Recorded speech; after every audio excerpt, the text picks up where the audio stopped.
Hello, everybody. Thank you so much for joining us today. I'm Michelle Morris from Consolidated Planning Group, and we're going to be talking today about ABLE accounts.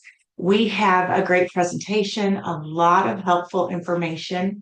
I have received some questions before the webinar even started, and some of those are already answered in the webinar as it is. So we will get to your questions. If you have any questions or comments that you would like to make, I cannot see you or hear you because of the fact that we're in webinar mode here on Zoom. But you can put those questions and comments into the chat box. And that's the easiest way for me to present the material and also be able to see and answer your questions. The other thing I want to let you know is that we do record all of these webinars and we put them on our YouTube channel. So later on today, this will go over to the YouTube channel.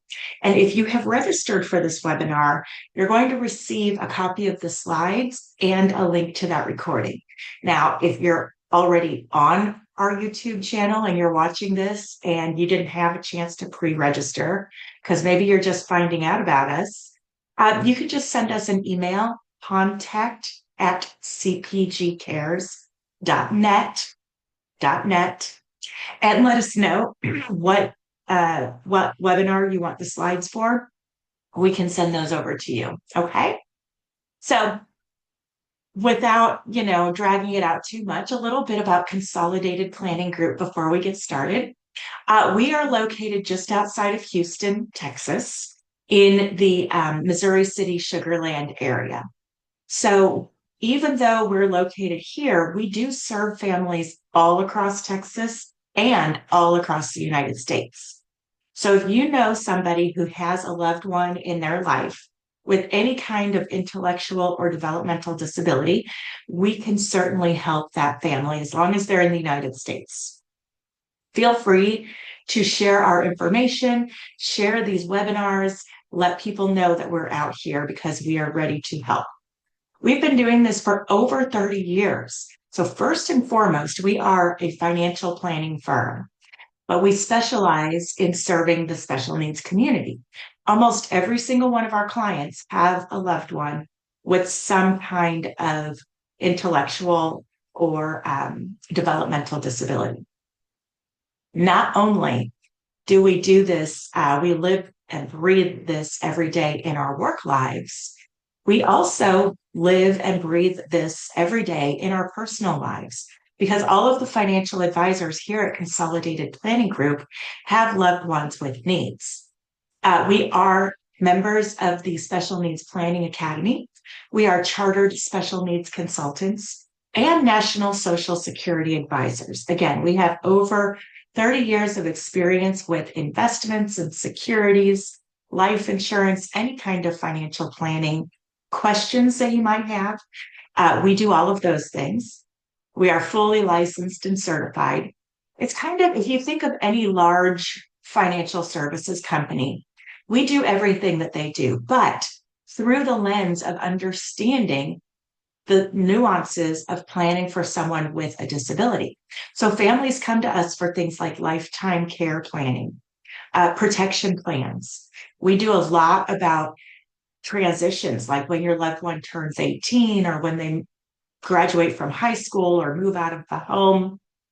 We talk a lot about ABLE accounts, which is what we're focusing on today, and how to use them strategically in your full overall financial picture. We can help you with an estimate of your loved one's future cost of care. If you imagine when you pass away and you're not here to care for your loved one anymore, they're still going to be living for another 20, 30 years. How can we make sure that we put aside enough money to have them taken care of, even after you're gone and you can't help out anymore? We can help you figure those things out. And those are things that a lot of people don't really think too much about. Of course, we help with the state and federal benefits like SSI, Medicaid, SSDI, Medicare, the waiver programs, other Social Security benefits and programs that you get maybe later in life. And of course, those local resources like summer camps or residential communities educational programs, work programs. We help families get all of those things lined up for their loved ones. We're here to advocate for you and to educate you. And, before my life in financial services, I was a teacher. I feel very, very strongly about continuing my own education as much as possible, but also about educating others because I feel like an educated community is a stronger community. So as you learn from us, I hope you're going to pick up some helpful insights through our webinars.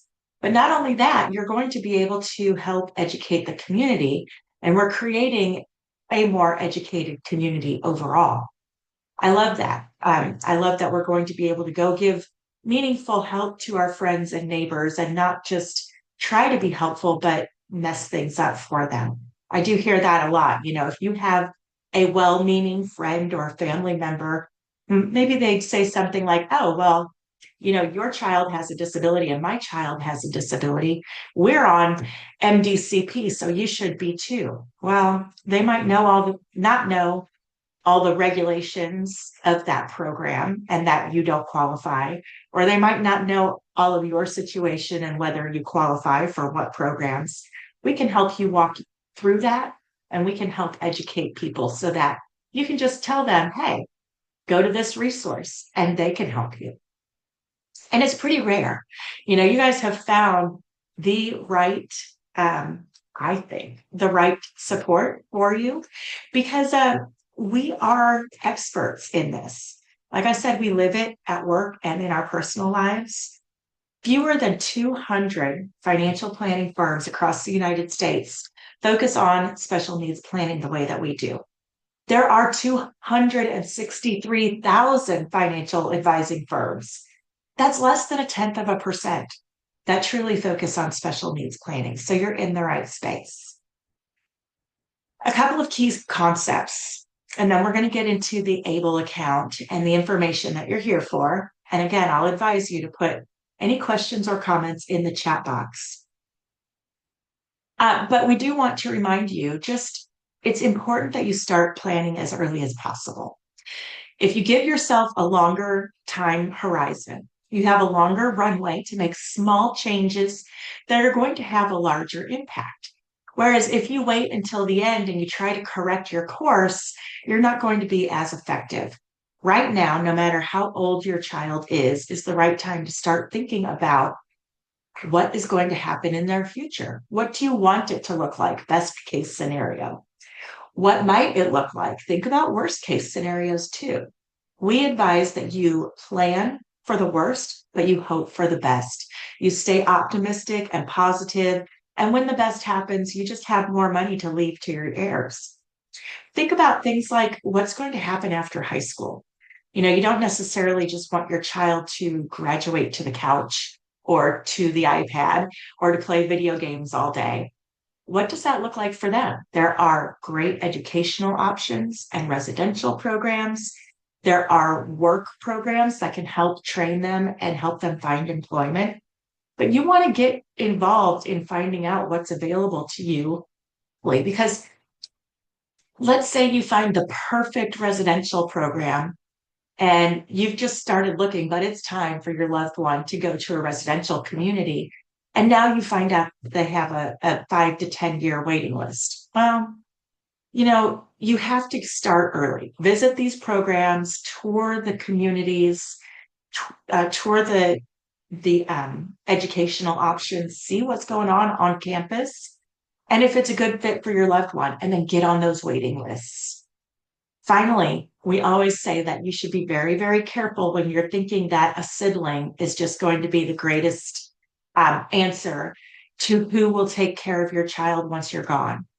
A sibling might right now be saying, oh, yes, we want to help. We love our little brother, Jacob, let's say. I always use the names Jacob and Sarah. So let's say older sister Sarah, yes, I want to take care of Jacob when we're older. Yes, mom and dad will help you. Well, when time comes, Sarah might realize that she bit off a little bit more than she can chew, but she made this promise and now she feels obligated. Do you want her to have that sense of obligation, which could lead to some resentment towards her brother? And think about it also from brother's point of view. Little Jacob, he's had his best friend, his sister, his partner in crime all these years. Sarah is just his buddy. But now all of a sudden, Sarah, his sister, wants to kind of switch into that caregiving role. It might feel like she's controlling him or she's trying to be in charge or act like a parent.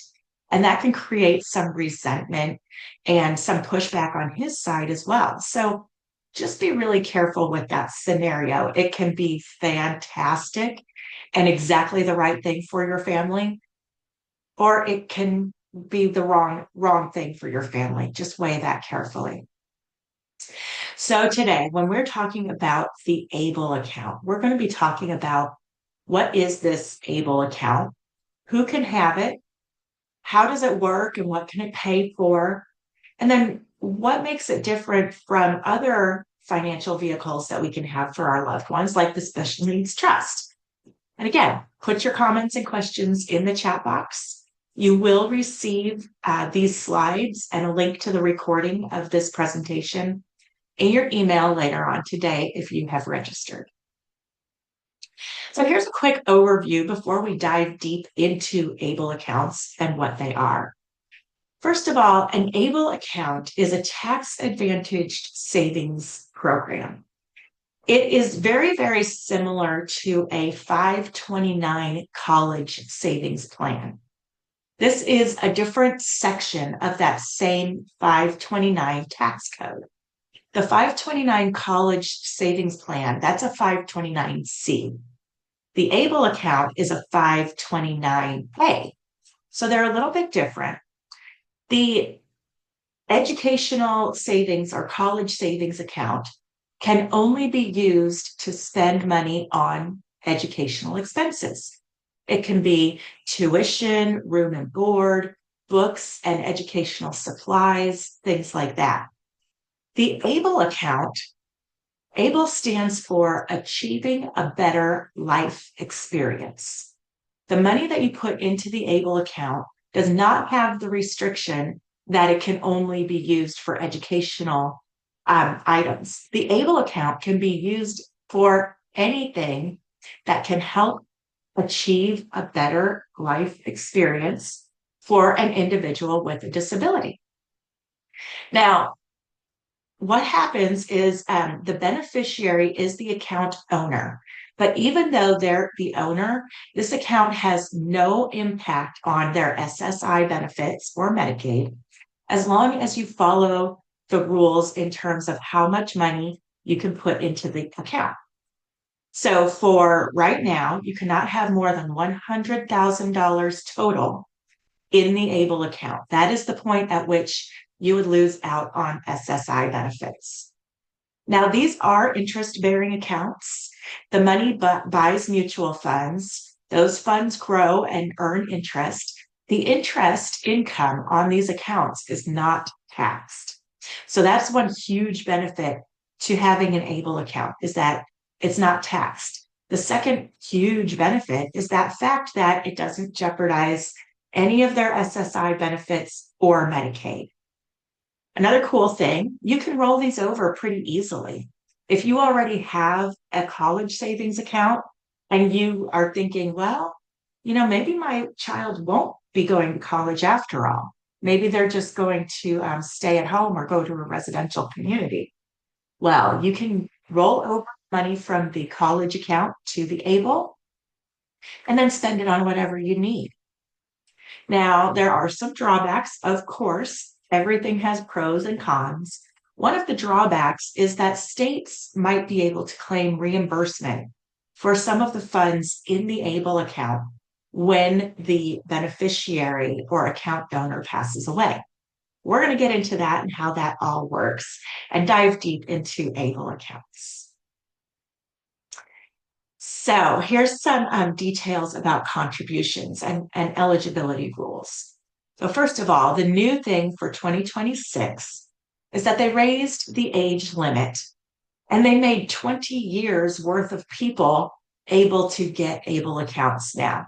So it used to be that they had to have a diagnosis that started before age 26.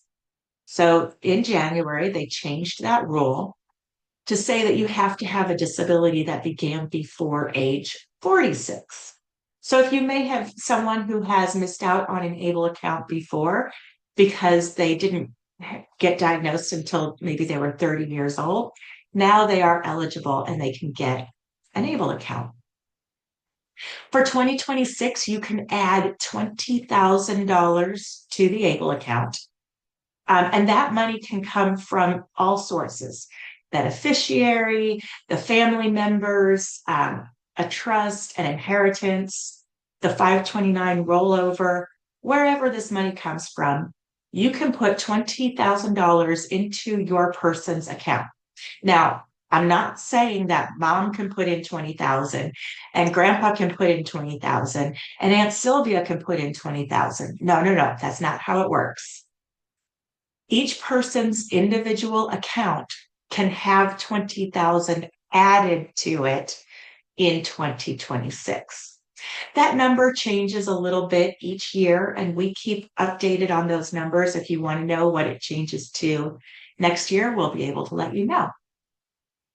There's also an able to work provision.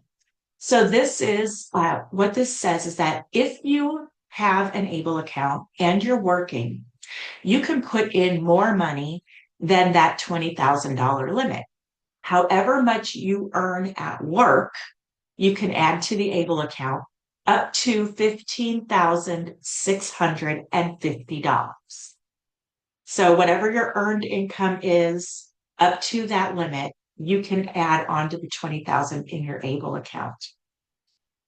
Again, funds from your 529 college savings plan can be rolled into the ABLE account. That does count towards your annual limit. So sometimes we have to do that over a series of years, but that's okay. We can take care of that for you. And this year they have decided that contributions to the ABLE account are going to get a federal tax credit to $1,050. Now, most states will not give you a state level credit or deduction or anything for the ABLE account. So that's okay, because that means you can use any ABLE account from any state that you want, because there's really not an advantage, especially if you live in Texas where we don't have any state income tax at all. We can choose whatever ABLE account we want. Lourdes, I see your question in the chat box and we'll get to that. So, how to prove that you are eligible for an ABLE account? First of all, if you're already receiving SSI, which is a supplemental security income, that is usually for people who turn 18 and they're able to get this benefit because they can't work, they don't have enough assets, and they don't have enough income. So they're able to get SSI benefits. Also, if you're getting SSDI, if you're getting either one of those benefits, the Social Security Administration has already decided that they qualify you as being disabled. So you don't have to go through anything to prove that. You're automatically eligible to get the ABLE account. Now, if you're not on any benefits, the ABLE account doesn't really have a big, they don't look really hard. The application process is not like when you're applying for SSI and you have to prove the disability. Basically, you sign a paper and you initial that, yes, this person has a disability before they turned 46. And this is my affidavit swearing that that's true.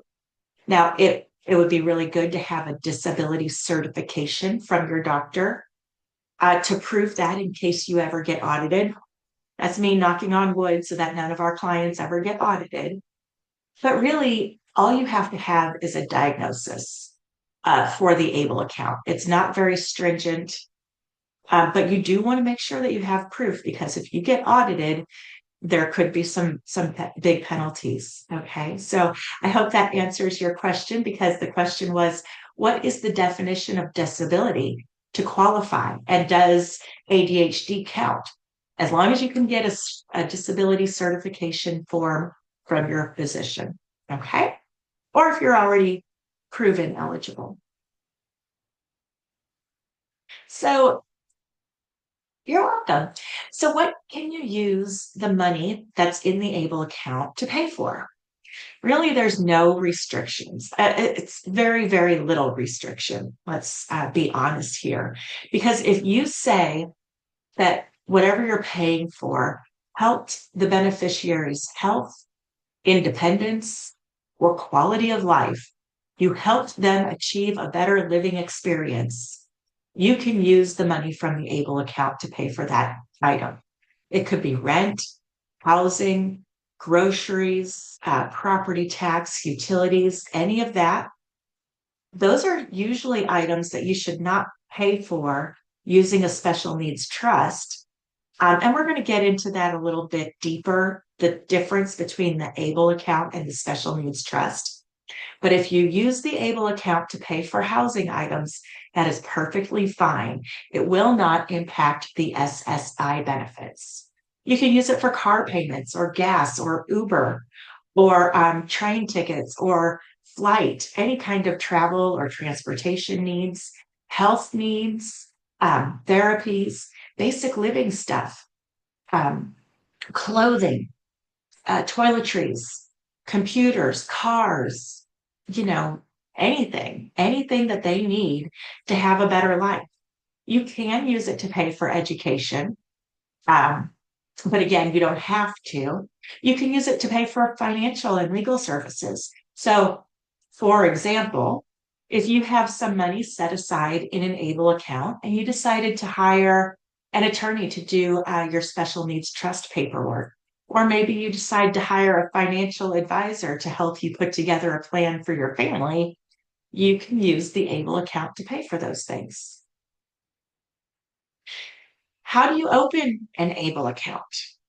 Well, like I said, you are not limited to using the ABLE account sponsored by your state. Almost every state has a sponsored program for their ABLE accounts. Some states have more than one. They have different things that you want to check on. Like you want to see what are their fees? What does that fee structure look like? How does it work? What are the investments that they make on your behalf? Is there a cash option or only investments? Sometimes they have both. Sometimes it's one or the other. You want to try to find out about their customer service. You know, is this a company that knows what they're doing and treats their customers well?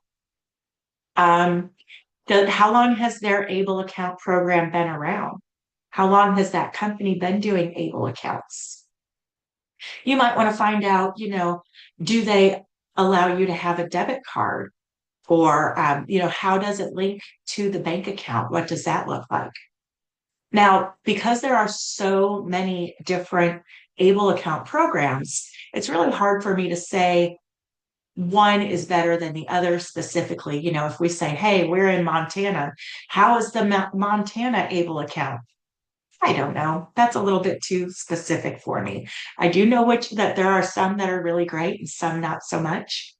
I know that at Consolidated Planning Group, for our clients, if you want us to open an account for you, we certainly can. We would do all the paperwork for you. We don't charge you anything to do it. But the one that we use for our clients and for ourselves is the ABLE America plan through the state of Virginia. Virginia has two different plans. Again, we use ABLE America. You can go to the ABLE National Resource Center to look up those different features. You can even compare different states. So there's one page on their website where you can pull up 3 different programs and make a little chart that shows, what are the fees? What are the minimum balances? Does it have a debit card? How many investment portfolio options do I have? And you compare up to 3. You can compare up to 3 at a time on the ABLE National Resource Center. And this is a link When you receive these slides later on today, this will be a clickable link for you so that you can go straight to that website and check it out. All right, I don't see any more questions in the chat box yet, so I'm going to keep on going. What does this application process look like? Well, there's a couple things that you need to get together before you apply. Again, if you apply with us, we give you a form that you fill out, and then you have to send us some of this documentation. We also ask that you send a voided check for whatever bank account you want attached to this. So we attach your bank account electronically to the ABLE account so that you can move money back and forth easier. So we need to know who the beneficiary is, their important information, name, age, birth date, social security numbers, IDs. We do need IDs. So if your loved one doesn't have one yet, you probably need to get them an ID. You have to certify that the disability began before age 46.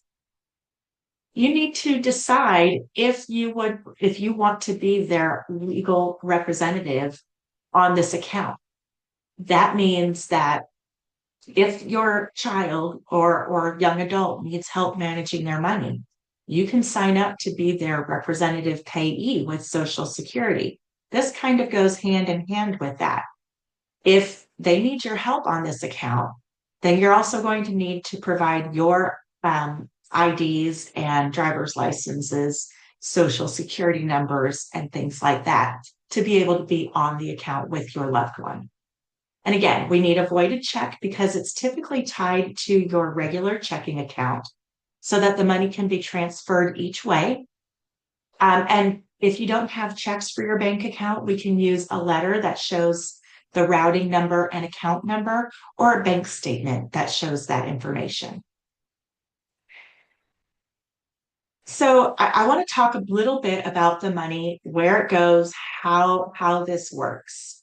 So basically, when you put money into the ABLE account, maybe you decide, hey, we've got one very common scenario. I'll bring this up. Let's say you're on SSI and you're receiving $994 a month from Social Security for SSI for your loved one. Well, we all know that there's a rule for SSI that your loved one can only have up to $2,000 in their bank account, in their checking account or savings account with their name on it. So let's assume they've been getting SSI for 3 months and now they have more than $2,000 in their bank account. What you can do is shift that money by making a transfer from the bank account to the ABLE account, put some of that over to the ABLE account, and then it doesn't count against them in terms of SSI anymore. So an easy way to do that is just transfer the money electronically from their bank account to the ABLE, and it shows a record of that on their bank transaction register, right?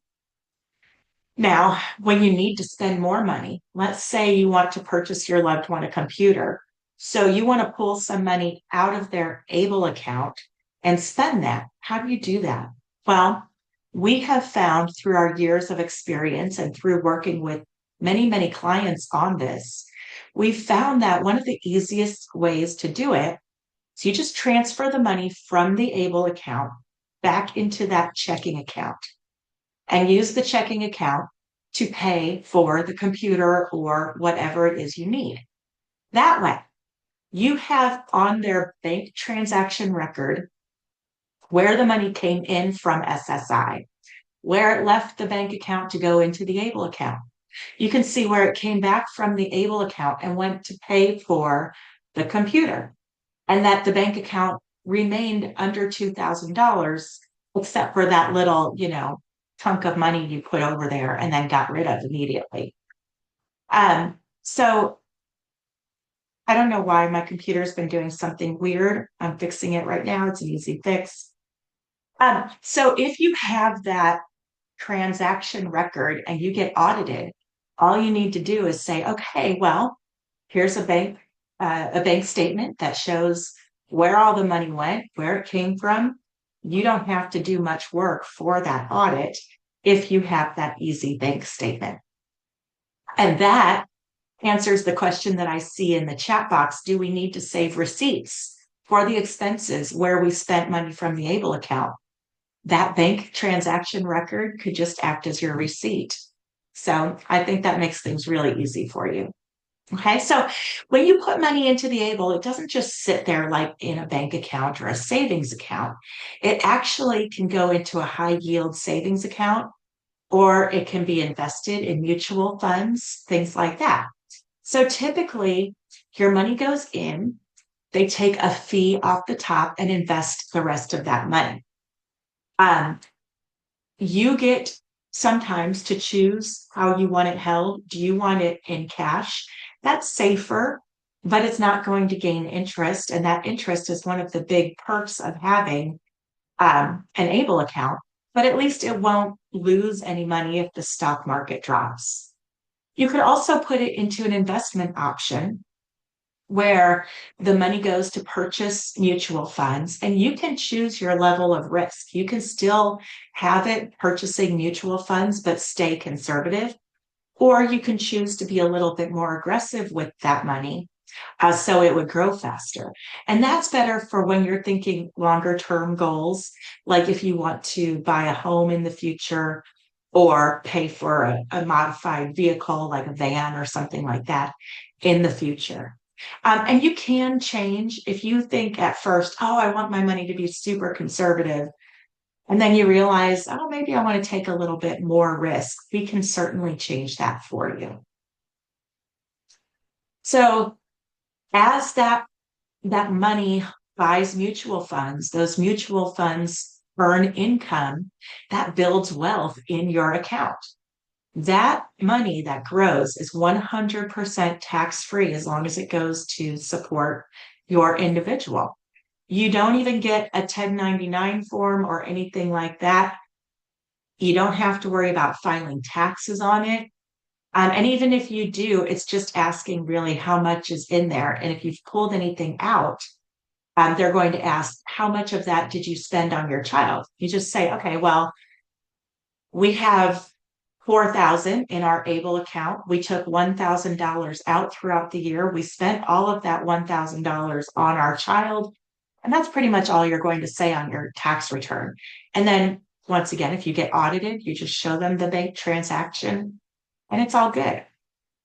Now, sometimes people say, well, I really want a debit card. I don't want to wait for the money to be transferred into my bank account. I want to just be able to swipe a debit card and have that money come from my ABLE account. Some ABLE accounts do allow that, and that's perfectly fine if you think that's what's going to work best for you. For my family, I did not want another way to access the money because I wanted to make sure that I had more control over what my child was spending. I also didn't want another card that my child could lose or accidentally give to someone or loan to a friend. So we did not use a debit card for the ABLE account. We went the route through the checking account and doing it that way. There's also a TrueLink card. We've done a webinar all about this special prepaid card meant for people with with needs. The TrueLink card has a lot more parental features where the parents can go in and choose how much the person can spend. The parent can choose what the money is spent on, how it's spent, and things like that. So you could also use the TrueLink card. Or again, the easiest path, flow all the money through one account, have an easy transaction history. I don't see more questions yet.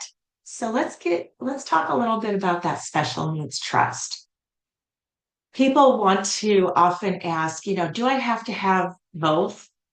Is it okay? Am I allowed to have both? Yes, you are allowed to have both an ABLE account and a special needs trust for your loved one. Your loved one should really only have one of each. They can have one ABLE account Anybody can put money in there. They can have one third party special needs trust. Anybody but the individual can put money into there. And they can also have one first party special needs trust, which would be for money that belongs to your loved one. So think about money like child support payments would go into a first party special needs trust. If there was maybe some kind of a legal settlement, maybe your child is disabled because of medical malpractice and there was a lawsuit, that settlement would go into the first party special needs trust because technically that money is going to be for your loved one. It's theirs. Another reason you might need a first party special needs trust is if grandma or grandpa accidentally leave money to your loved one instead of leaving it to the third party trust. And the reason that the third party trust is preferable to a first party is because the first party has that Medicaid reimbursement clause to it. We're going to talk a little bit more about that. But what I want you to keep in mind is that the ABLE account it's more accessible. It has smaller limits on how much money you can put in because the government doesn't want to let you put in millions of dollars and not have to pay tax on that, right? So think about the ABLE account as short-term, smaller amounts of money, kind of like their wallet, or maybe the savings account that they have. Like I have checking and savings at my bank, at Chase Bank. This might act like their bank savings account. It's easier to get to, it's there, it's a smaller amount. Now, the special needs trust, we want you to think of that as long-term savings. That's their safe, their 401k retirement plan. That is money that is for the future. After mom and dad have passed away is when somebody should be using the money from their special needs trust. A lot of times the special needs trust doesn't even get funded until the parents pass away. So that shows you that the trust is meant for long-term needs, long-term protection. Okay. The ABLE is more for short-term. The ABLE has those limits on how much money you can put in. The special needs trust has no limit on how much money you can put in.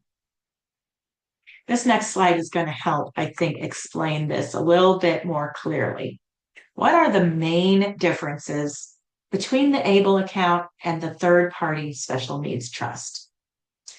First of all, ABLE account, you can put in $20,000 this year.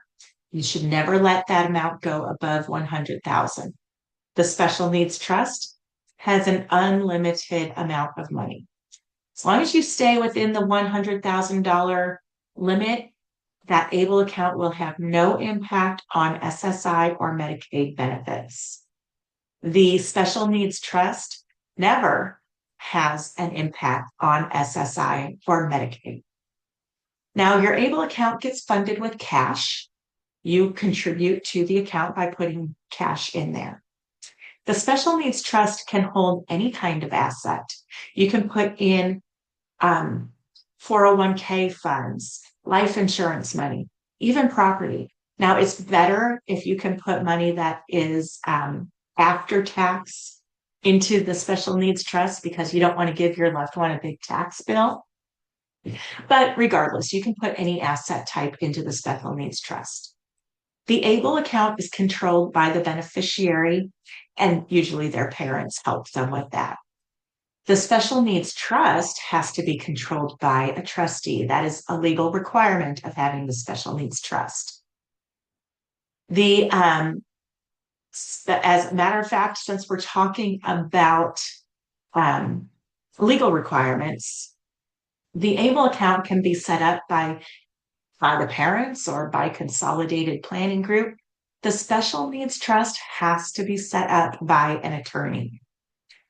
Now, you can use the ABLE account to pay for housing with no concerns. Again, you can use the ABLE account for almost anything and not worry about it.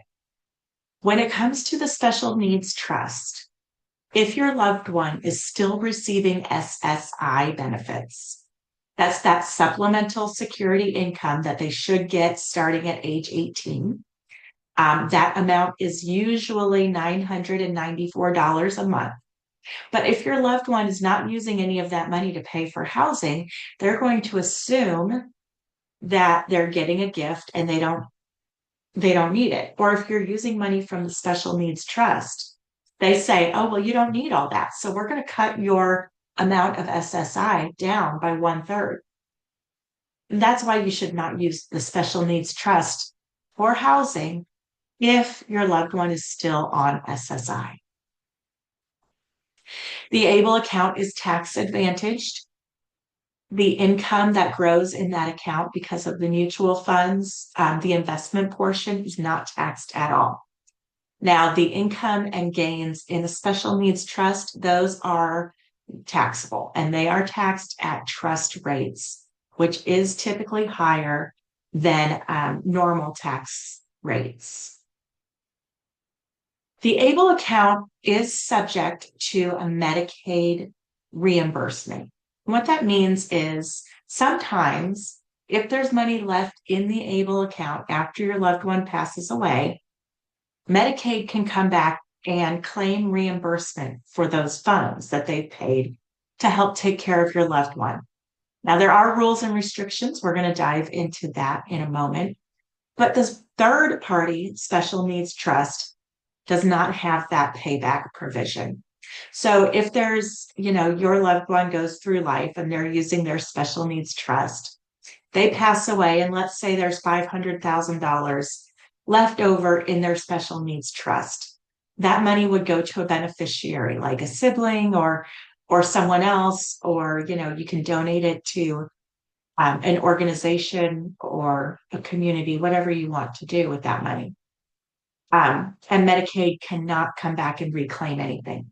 Now, if it's a first party special needs trust, it does have that Medicaid payback to it. So again, that's why the third party special needs trust is preferable. I see a question here in the chat box that I want to address real quick before we move on. My son's special needs trust is funded and it generates qualified dividends yearly that we use for his benefit. Can I put those dividends into the ABLE account? Yes, you can. You can put money from the special needs trust into the ABLE account, or you can reinvest those dividends. You can let them stay in the special needs trust and continue earning. Either way, that's up to you, and that's perfectly fine. Talk to your financial advisor about what would be best for your situation. And if you don't have one, give us a call. Okay, so what happens if we don't use all that money that's in the ABLE account? Well, it's not just that they're going to come take it all. That's not quite how it works.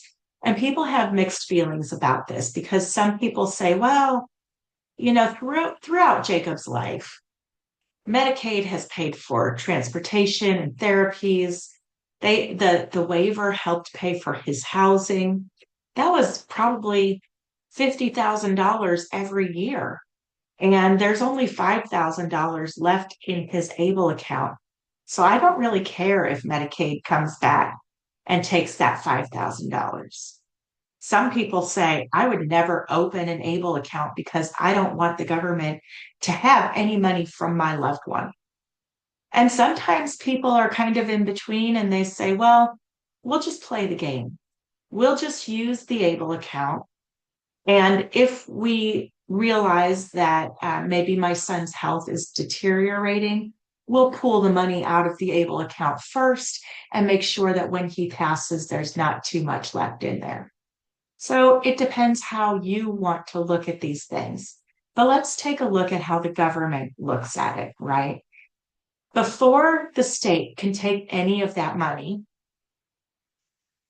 there are some rules and we see how this happens, right? So first of all, my apologies again. First of all, they're going to pay any outstanding qualified disability expenses from leftover money in the ABLE account. So let's say your loved one passes away, there's $20,000 in the account. Let's spend $20,000. So the first thing is if there are any unpaid bills left for your loved one in terms of their care, their medical bills, their housing, that money would go to pay for those items first. That could even include transportation or whatever. The next thing that the ABLE account would pay for would be for funeral and burial costs. So if you need extra money to pay for any of that, you can use the ABLE account to pay for burial, cremation expenses, any of those types of services. The third thing to be paid out would be that state Medicaid reimbursement claim. And that's where Medicaid can come in and they say, okay, from the time that you opened this ABLE account, we have spent $52,724.62, according to our records. We have the right to claim that much money. It's only how much money they can prove that they have spent on your loved one since you opened the ABLE account.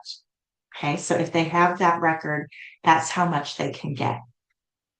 They cannot claim any money that they spent on your loved one before the ABLE account was open. And they can't just make up numbers, they have to have proof. So after those three things are paid, the expenses your loved one has left over, their bills, their burial and funeral costs, then Medicaid, and then what is left over after those three things are paid can go to an heir of your loved one or a beneficiary, a successor. Okay. That's what the payment looks like. Now, I don't see any more questions in the chat box related to the ABLE account, but please, if you do have any more, put them in the chat box and we'll grab those before I go. A few more things I want to chat with you about today.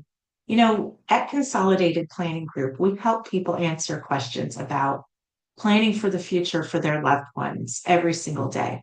And we do these webinars 2 or 3 times a week to help educate the community. Things like that future special needs care plan. What do you really need to consider? How to set up things like the ABLE account, the special needs trust, the waiver programs, and use all of those benefits to the best of your ability. How do you take full advantage and maximize things like SSI and SSDI, Social Security benefits? How do you use your special needs trust? One thing that not everybody knows is that child support, if you have child support going to your loved one after they turn age 18, it needs to go into a special needs trust, not directly to them. We help you think about things like residential communities, summer camps, recreational programs, legal needs like that guardianship issue, or do you just need a power of attorney? What's going to happen after high school? We cover all of these kinds of topics in our webinars. This link is going to take you to our upcoming webinars so you can pre-register. And that will help make sure that you get reminders. You can also ask questions ahead of time in terms of the topic that we're going to cover. And you get that link right away so that you don't have to scramble for it on the day of the webinar. I see your question. Yeah, I'm going to repeat the answer to that. This is our team at Consolidated Planning Group. Again, we're a small independent firm, which allows us to be very flexible for our customers. All 4 of us financial advisors work together on every single client that we have. So you get the expertise of all 4 of us. Now, this is where you can get your free initial consultation with Consolidated Planning Group. This call, it's going to be on Zoom. They usually last 30 to 45 minutes, and it would either be a meeting with me or my husband, Andy. We take the time to get any of your questions answered about planning for the future. And then we give you some tips based on what we learn about your family. And we also offer you an overview kind of how we work, what we charge, and what it would look like to work with us. So please sign up for your free consultation. You can use the QR code to get straight to our calendars. You can call or email the office. Those numbers are there. Or you can call or email me directly. There's also a link on our website if you wanted to schedule there. So my email and phone number are in the chat box. You can use those to schedule your initial consultation. Okay, so this question again was, do I need to collect receipts for everything that I've spent from the ABLE account? And my answer was in there, but I didn't necessarily call it out. Let me be a little bit more specific. In my mind, I don't think you need to save receipts if you spend through something like your bank account that keeps a transaction record of where the money is going. So let's say you go to Target with your loved one. You use their bank account to pay for their items at Target, and then you don't need to keep an itemized receipt. Now, if you go to Target and you use your money to pay for things for yourself and your loved one, and you want to go back and charge them for it, that would cause a little bit more detail to be needed. It would cause a little bit more confusion. And in that case, if you wanted to say, okay, well, I used my Target card to pay, but I bought them cereal and shampoo and a new t-shirt, and I want them to pay for those items. In that circumstance, then yes, you might need to have a separate receipt. You would need to take the amount that they owe you from their bank account and put it to your bank account. Or you can just go to Target, use their bank card to pay for their stuff, use your bank card or Target card or whatever to pay for your stuff, and keep the payments separate.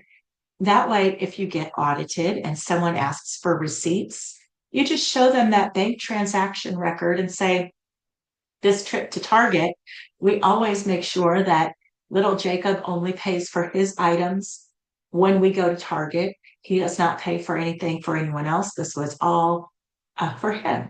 So that makes things a little bit easier. I hope that answers your question.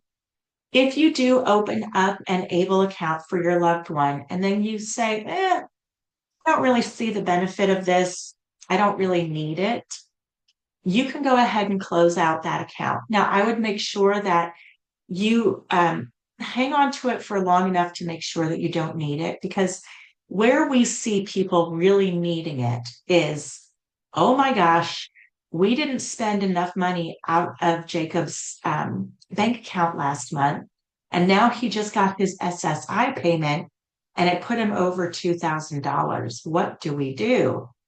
It's very easy to shift the money into the ABLE account if you have the ABLE account open. Now, it takes a few days to open that. If you needed to reopen, we could, but it's probably easier just to have an account sitting there with a low balance than to close and open every time you need it, right? What if I use the debit card that is connected to the ABLE account? Would you still have a record of those transactions? Yes, I would assume the ABLE account would have a record of where you spent that money. So that should be okay. That just becomes two places that you have to remember. If they ask you for receipts or if you get audited, you're going to need to show them the ABLE account statements and the bank account statements, because if you're not, only spending from one place, it's not all in one place. I hope that answers that question for you, Julie. Okay, this slide also has a link to our YouTube channel, our Facebook page, our Instagram, and the podcast. So in case you would like to go listen to us instead of watching these webinars, I really hope that I will see some names pop up as booked appointments from this webinar. We are truly here to help guide you and help on your journey. You're going to receive a call or email after today's webinar just to ask if you have any more questions or concerns, or if you wanted to sign up for your free consultation. Please be kind when you call me. It might be me. It might be one of these other smiling faces of the operations team. It might even be my husband, Andy, but we are here to help. Carolyn, I'm going to go look for your question real quick. Let's see. Okay, we have our young adult daughter. If we have our young adult daughter open an ABLE account, and she doesn't seem to need any federal assistance, does it matter about that record keeping? No. If your loved one is not on any SSI benefits or Medicaid, it does become questionable whether they need an ABLE account at all. Now, that's a personal situation. We can help look at your situation, Carolyn, and see if it makes sense to open it up. And many times people don't really open an ABLE account for their loved one until that person turns 18, because that's when the government starts looking at how much money do they have and how much money are they earning and how much money do they have in their bank account because of those federal benefits. So if you don't want to jump through all of those hoops, if you don't need SSI, sometimes it just doesn't make sense to go through all that hassle. And we get that, and we can help you think through those questions. Okay. I hope that helped answer that question, Carolyn. And if anybody else needs any other questions answered, again, we only have 3 minutes left today. You can put those questions in the chat box, but the really the best thing would be to just schedule your consultation, schedule it with me. I love chatting with you all. I love helping out. And I really appreciate you being here. Again, I feel like we are building our own little army of advocates who are here to help. And I love that. So keep attending, whether this is your first webinar with us at Consolidated Planning Group or your 31st. We do truly appreciate you being here. And I look forward to the next one, which will be tomorrow. I will be doing a presentation tomorrow about, let me look up so I can tell you what tomorrow's is. Tomorrow's presentation is going to be